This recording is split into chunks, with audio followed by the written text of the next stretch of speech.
جو کالعدم تحریک طالبان پاکستان اور جو بلوچستان دہشت گرد تنظیمیں ہیں، ان کا آپس میں گٹھ جوڑ بھی ہوا ہے، دو کہ نظریاتی طور پر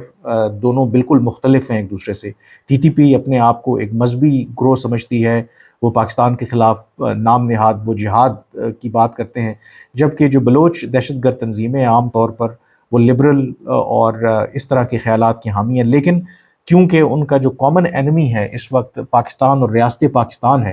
تو یہ وہ نقطہ ہے جہاں پر یہ اکٹھے بھی ہوئے ہیں۔ اور پھر یہ بھی کہا جاتا ہے کہ کہیں نہ کہیں ان واقعات کے اندر جو بیرونی طاقتیں ہیں وہ ضرور فائدہ اٹھا رہی ہیں، تو ان کا مفاد میں بھی اسی میں بھی ہے کہ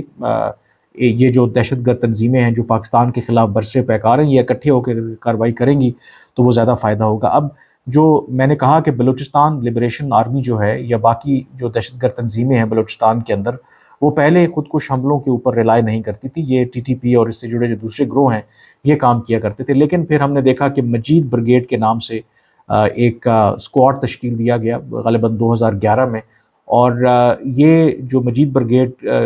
تشکیل دیا گیا اس کا صرف اور صرف بنیادی مقصد خود کش حملے کرنا تھا، اور جب خود کش حملے آپ کرتے ہیں تو پھر آف کورس آپ بڑے ٹارگٹس کو نشانہ بنا سکتے ہیں، کیونکہ عام طور پر جب آپ نے حملہ کر کے وہاں سے بھاگ جانا ہوتا ہے تو اس صورت میں آف کورس ایک ڈیفرنٹ پلاننگ کی ضرورت ہوتی ہے، لیکن اگر آپ کو اپنی جان کی پرواہ نہیں ہے تو پھر جو سٹیکس ہیں وہ obviously بہت ہائی ہو جاتے ہیں۔ تو یہ جو مجید بریگیڈ ہے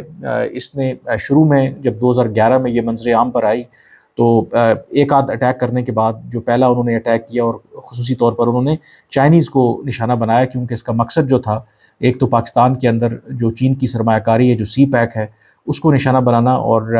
اس کے بعد پھر ہم نے دیکھا کہ اسی وجہ سے انہوں نے کراچی کونسلیٹ ہو چین کا وہاں پر حملہ کیا، پاکستان سٹاک ایکسچینج جہاں پر سٹیکس ہیں چائنیز کمپنیز کے ان کو نشانہ بنایا انہوں نے، پھر چین کا جو ایک کراچی یونیورسٹی میں چائنیز لینگویج انسٹیٹیوٹ تھا وہاں پر کے جو پروفیسرز تھے ان کو ایک خاتون خود کش حملہ آور نے نشانہ بنایا۔ پھر پچھلے مہینے یعنی کہ 6 اکتوبر کو ایس سی او کانفرنس کے اجلاس سے پہلے اور چین کے پرائم منسٹر کے دورے سے پہلے ہم نے دیکھا کہ کراچی انٹرنیشنل ایئرپورٹ کے باہر جو چینی شہریوں کے اوپر حملہ ہوا اس میں کم از کم 2 چینی جو شہری ہیں وہ مارے گئے، اس میں بھی اگین جو ذمہ داری ہے مجید بریگیڈ نے قبول کی، اور حملہ ایک بلوچ نوجوان نے کیا جو یونیورسٹی گریجویٹ تھا، پڑھا لکھا تھا،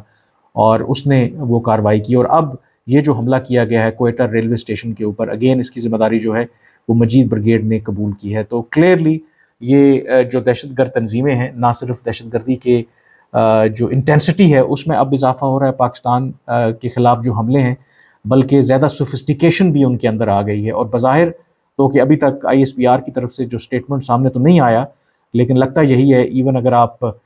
جو مناظر ہیں اوبیسلی میں یہاں پر شیئر نہیں کر سکتا، بہت دل ہلانے والے مناظر ہیں جو حملے کے بعد کے ہیں، تو اس میں دیکھا جا سکتا ہے کہ کچھ جو لگتا یہی ہے کہ اس میں جہاں بھاگ ہونے والوں میں کچھ فوجی جوان جو ہیں وہ بھی شامل ہیں، اور بظاہر جو نشانہ تھا وہی جو فوجی یونٹ کو ہی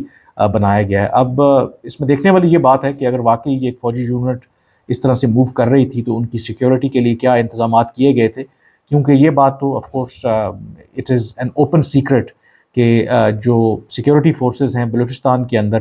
وہ ہائی ویلیو ٹارگٹ ہیں، وہ دہشت گردوں کے نشانے پر ہیں، اور ایسے واقعات کو پریمپٹ کرنے کے لیے پھر سیکیورٹی بھی اس کے مطابق ہی ہوتی ہے۔ اب یہ جو واقعات اوپر تلے ہو رہے ہیں اوبیسلی اس میں پاکستان کے لیے آپ کہہ سکتے ہیں کہ بہت بڑا چیلنج ہے۔ چیلنج اس اعتبار سے ہے کہ ایک طرف تو جو سی پیک اور چین کی سرمایہ کاری کو نشانہ بنایا جا رہا ہے، اور دوسری طرف اوبیسلی پاکستان کو چین کی سرمایہ کاری کی ضرورت ہے، پاکستان کو ہر طرح کی سرمایہ کاری کی آف کورس ضرورت ہے، اور بلوچستان جو ہے وہ معدنی دولت سے مالا مال ہے۔ اس سے پہلے بھی میں نے ایک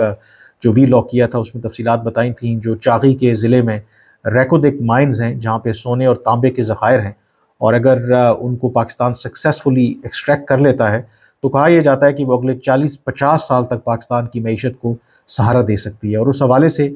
کافی جو لیٹیگیشنز کے بعد جو دوبارہ ایک معاہدہ پاکستان نے کیا تھا ریکودک کے حوالے سے بیرک گولڈ کمپنی کے ساتھ، تو اس کے بعد اس کی جو سونے اور تانبے کے ذخائر ہیں ان کو نکالنے کا جو کام ہے وہ شروع ہو چکا ہے۔ اس میں اب جو سعودی عرب ہے اس نے بھی دلچسپی کا اظہار کیا ہے، وہ بھی شیئر خریدنا چاہتا ہے جو پاکستان کے پاس اس وقت شیئر ہیں ریکو دیکھ کے، اور چین نے بھی اس خواہش کا اظہار کیا ہے کیونکہ ان کی بھی بڑی ایکسپرٹیز ہیں مائننگ کے حوالے سے۔ لیکن یہ تمام جو آئی تھنک معاملات ہیں وہ تبھی آگے بڑھ سکتے ہیں جب سیکیورٹی کے حالات جو ہیں وہ بہتر ہوں گے۔ ہم نے دیکھا ہے کہ حالیہ وقتوں میں جو یہ بلوچ دہشت گرد تنظیمیں ہیں نہ صرف سیکیورٹی فورسز کو نشانہ بنا رہی ہیں، بلکہ جو پنجاب سے لوگ وہاں پر عام مزدور کام کرتے ہیں ان کو بھی انہوں نے ٹارگٹ کلنگ میں مارا ہے۔ پھر نواب اکبر بگٹی کی برسی کے موقع کے اوپر 10-12 اضلاع میں سائملٹینیسلی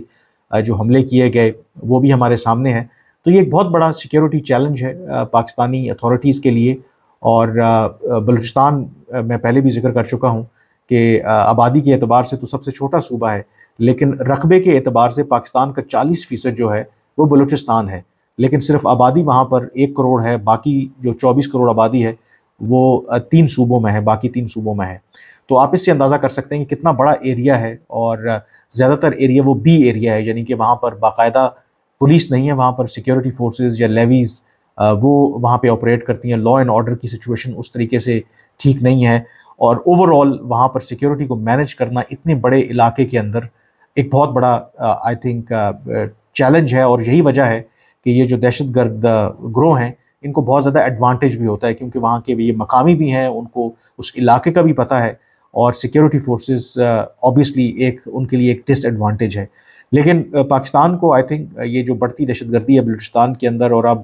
جس طریقے سے آج یہ واقعہ پیش آیا ہے، اس کے لیے آف کورس ایک بہت مربوط جو پروگرام بنانے کی ضرورت ہے، اور اس میں I think multi prong strategy آپ کو چاہیے، جس میں آپ جہاں پہ کائنیٹک آپریشن یعنی کہ طاقت کا استعمال بھی کرنا ہے، لیکن ایٹ دا سیم ٹائم آپ کو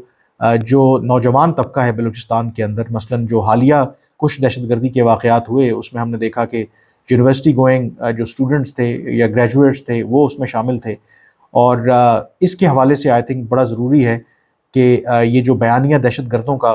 کہیں نہ کہیں سرایت کر رہا ہے اور نوجوانوں کو اپنے رستے سے ہٹا رہا ہے، اس کے لیے ریاست کو ایک کاؤنٹر جو نیریٹو ہے وہ دینا پڑے گا۔ اس کے لیے آئی تھنک ایک صبر آزما کام ہے، یہ نہیں ہے کہ اوور نائٹ چیزیں چینج ہوں گی، اس کے لیے ایک پورا پروسیس ہے جس کو ہمیں فالو کرنا پڑے گا۔ بہرحال اٹس اے سیریس چیلنج، اور ہمیں اب اسے دیکھنے کی ضرورت ہے۔ آج کے وی لاگ سے اتنا ہی، مجھے اب اجازت دیجیے، اللہ حافظ۔